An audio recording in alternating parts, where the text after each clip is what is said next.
Bike reel வாங்கி first training எடுத்தேன். மீன் பிடிக்கல, எங்கள் மச்சான் கூட கூட்டின்னு போன மீன் பிடிக்க.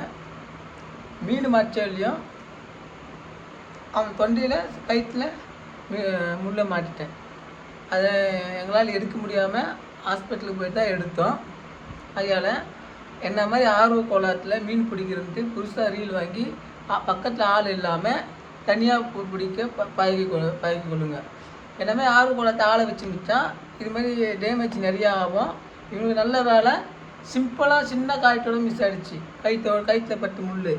இதே வேறு யாருன்னா இன்னும் உணர்ச்சிவசப்பட்டு மீன் பிடிக்க போய் கண்ணுலேயும் கயிற்றுலேயும் மூக்கில் மட்டும் ரொம்ப இதுதான். இதுவே ரொம்ப டாக்டர் கொஞ்சம் யோசிச்சு தான் எடுத்தார். அந்த அளவுக்கு ரொம்ப முள் ஆயமாக இறங்கி தெரிஞ்சிச்சு.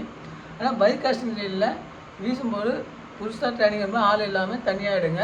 ஏன்னா நான் இதான் ஃபஸ்ட்டு முறை பைக் ஆக்சிடென்ட் வாங்கியிருக்கேன். இனிமேல் தான் கற்றுக்கணும்.